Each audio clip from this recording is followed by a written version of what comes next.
campfires go exactly? What we have right now is pork, which we have simply added some black pepper to, and it is cubed up. We have in this bowl all of our spices mixed in with some tomato. So we've got thyme, rosemary, smoked paprika, salt, garlic, onion, pepper, SGOP blend. We have cumin, mustard seed, fennel seed. What'd you say? Brown sugar and smoked salt. Yes, smoked salt and brown sugar. And then in this pot, or in this bowl, we have cubed potatoes, carrots, and onion on the bottom. So now, we didn't clean our Dutch oven last time properly. So that's what I get to do now.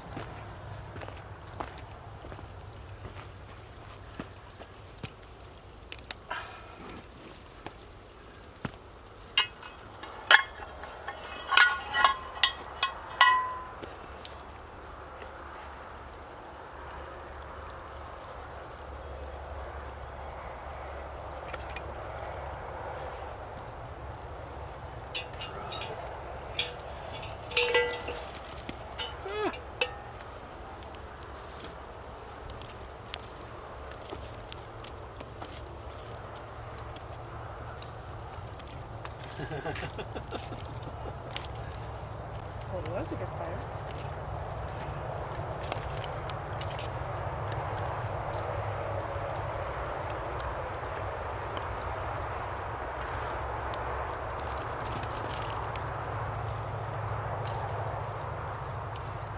Alright, let's get some more of the thicker stuff on here. This stuff? This stuff.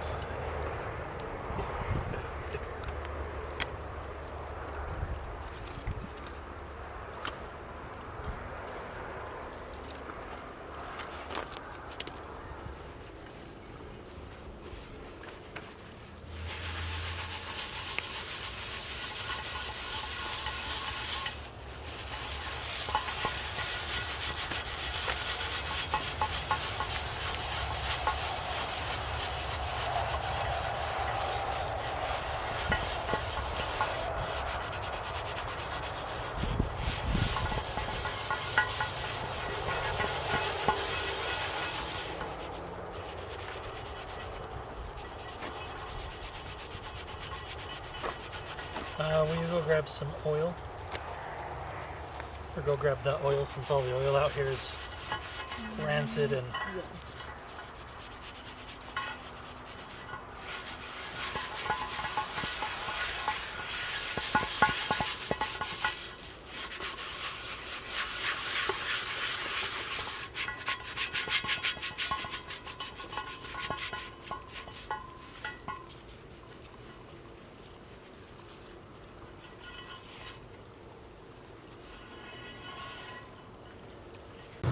So what we tried last time was, instead of taking the time to clean it out, we wanted to see if we could have a lazy way of cleaning it. So we took a bunch of the ashes from the fire and put them in the Dutch oven, put the lid on it and set it under the tarp so that they would just kind of smolder. The theory was that they might, hopefully, just cook everything on the inside and leave a bunch of ash to clean out, and that didn't work so well, so won't do that again. But I think it was worth the attempt. So right now we're just working on getting coals to go underneath the Dutch oven, and then we'll get it heated back up and start cooking.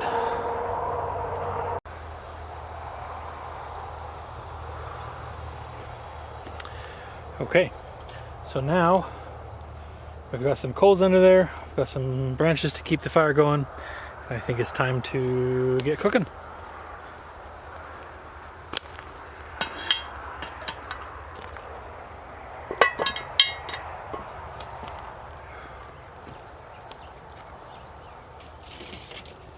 First thing we got to do is get the meat browning.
Nice color going on these guys. At the moment, that's all we're looking for is color. Get a good nice sear on them, some brown.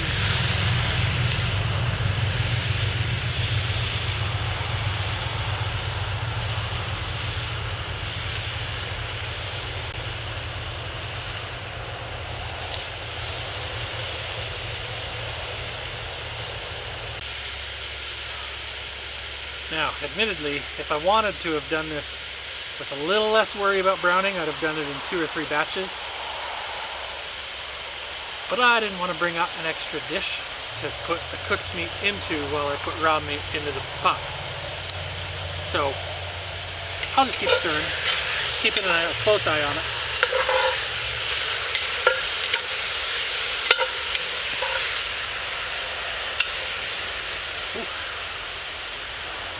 And I say we are pretty close to being to that point.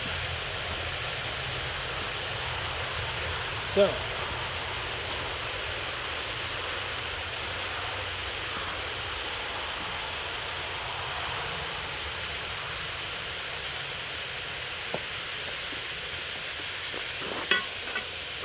next up, there you go. This is all of our spices and brown sugar mixed into the Roma tomatoes. We started, before cutting any of the other vegetables, I did this so that it would have time for the salt and sugar to pull out as much moisture as possible. Now, the version of this calls for ketchup. Not a bad thing, but instead of ketchup, I like the little bit of extra flavor the fresh tomatoes give. And I like the richness that having the juices pulled out like this contributes to the result. So we're going to give the meat one more quick stir and then add this on top of it. Oh yeah.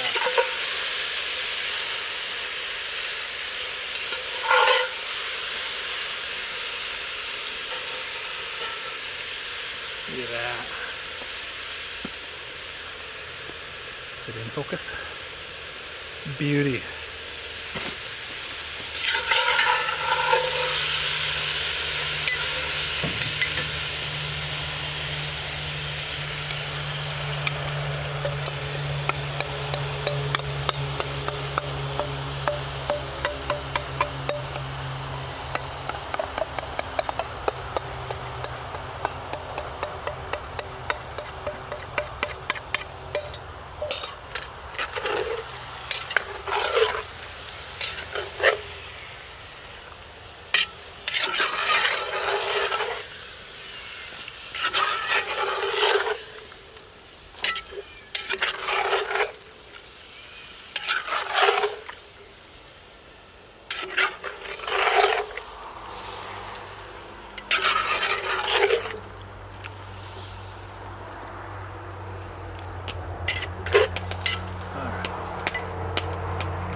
Now, we also, in addition to resulting in a fantastic barbecue sauce as the tomatoes break down, having the liquid in this manner will provide deglazing of what little bit of fond is on the bottom of the pan.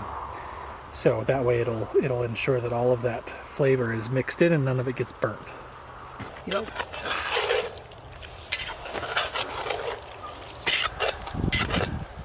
Now, do you want me to zoom out, or do you like staying just focused in on the... For right now, go ahead and stop it.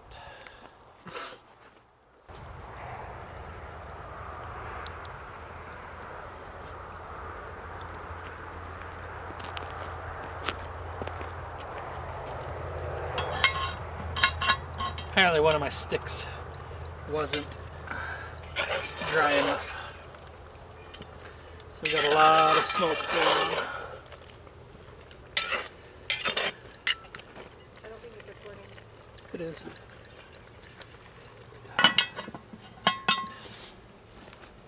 Okay.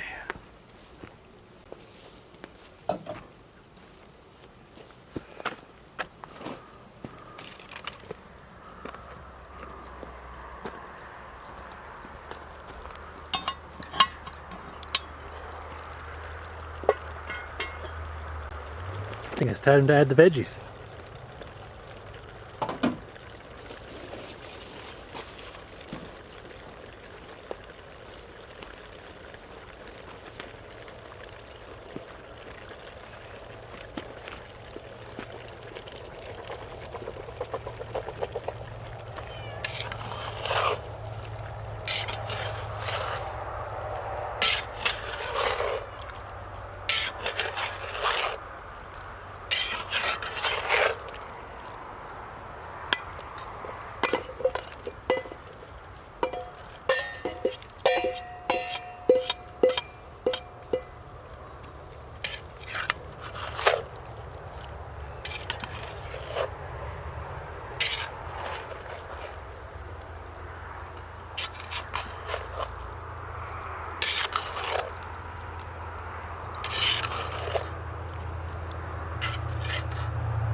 Perfect.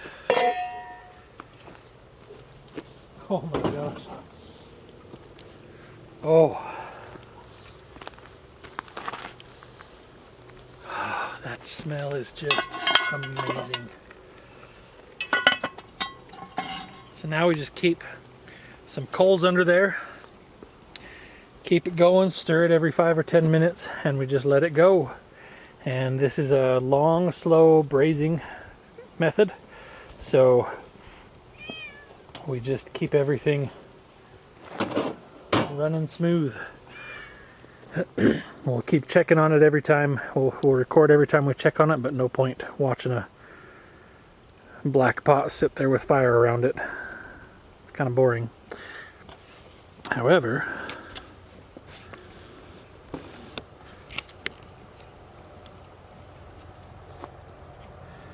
this is our noisy one.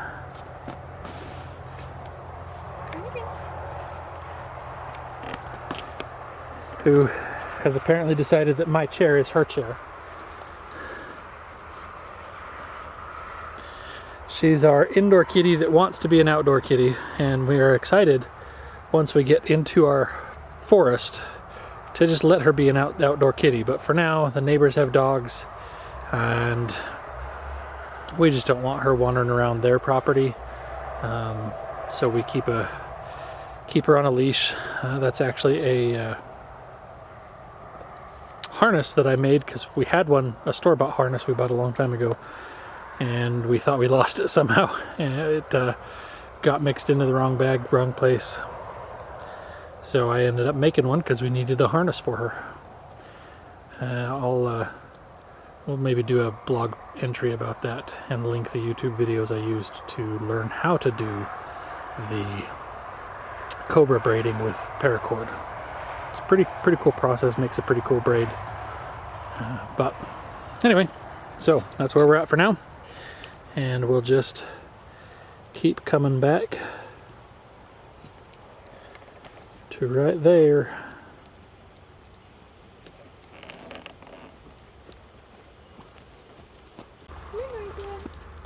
Alright, it's been a few minutes, so we're just going to test, make sure the fire's not too hot and that we're not burning anything.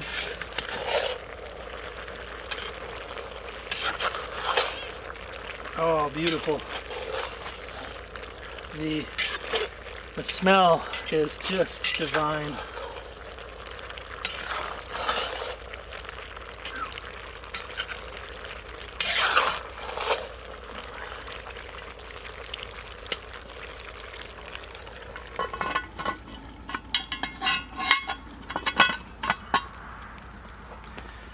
Oh man.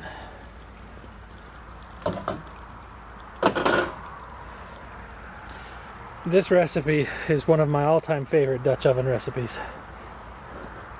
So much so that when my group of friends in high school decided we needed to do something special for prom, this is what we went to.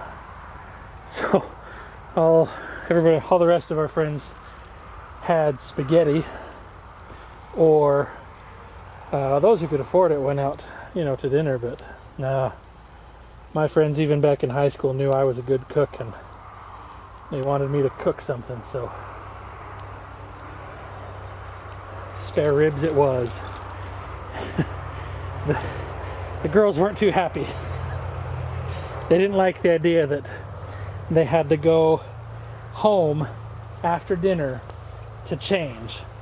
And a couple of them were actually pretty smart, and they wore their dress, but then they wore t-shirts over their dress, so that they could just take their dress off, or take the t-shirt off and touch up their hair, and they were good to go. But a couple of them actually went home, and those couples were late. But there was 5 of us, 5 couples. It was kind of a big deal. So yeah, this is one of those that you just can't imagine the taste until you actually bite into it. And that simple version, the Scout version, is the one my dad was used to, and he always did that. You put the onions in with a little bit of fat, and you saute the onions, and then you add the brown sugar, and then you add a bunch of ketchup, and then some spice if you want it, and you throw in your potatoes and carrots and meat, and you just simmer it, braise it for 3 or 4 hours, and it's pretty good. But the first time I tried it with fresh tomatoes was just divine. So much better. It just had such a huge level of richness to it that I've done it that way ever since. And I cooked it for a family dinner one time, and my dad commented that it was better than he remembered. So I thought that was a pretty big compliment.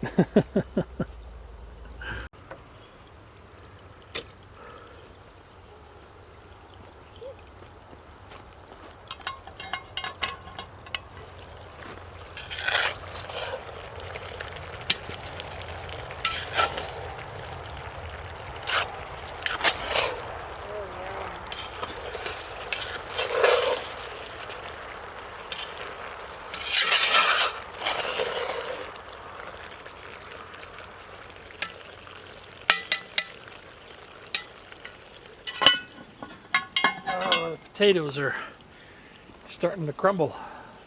Are you recording? Yes.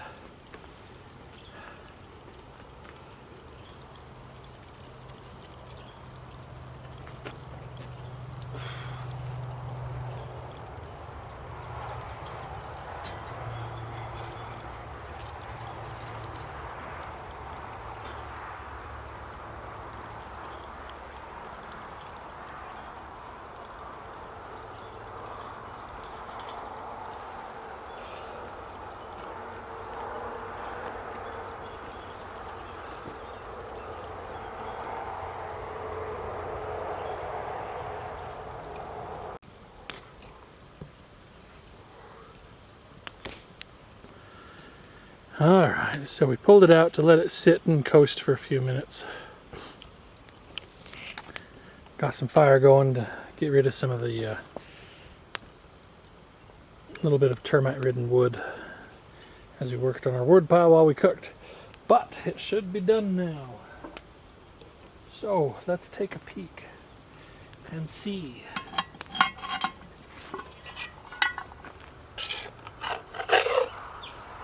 Oh yeah.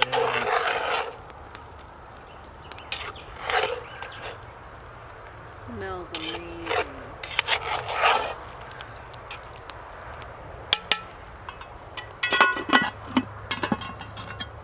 Oh. Gotta get out of that smoke.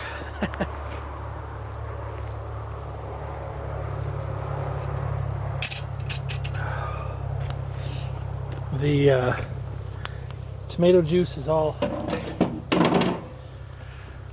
soaked up.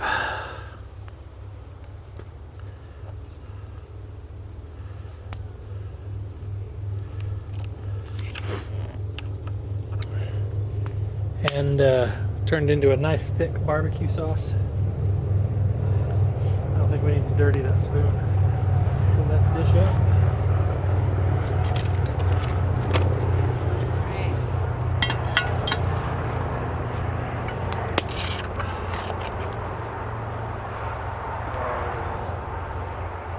There's the meat right there falling apart.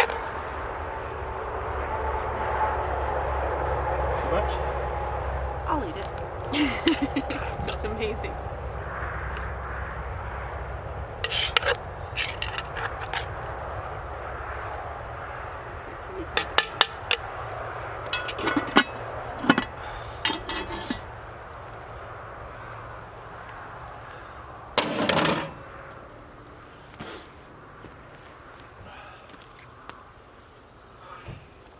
Want the camera on you to taste it?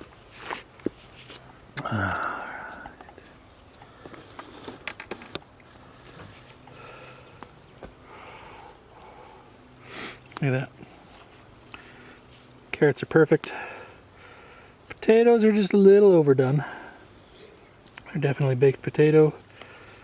The meat is just falling apart. Oh. Nice and hot.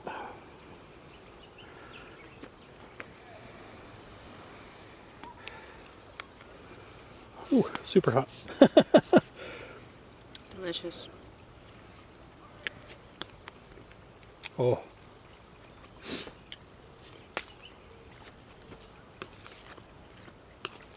That seasoning is just about spot on. Could have used a little bit of acid. I toyed with some cider vinegar, but I decided not to. I think it would have benefited from it. So there you have it. Dutch oven, spare ribs, over a campfire. Absolutely amazing. There is a reason this is one of my all-time favorite recipes. So, fantastic.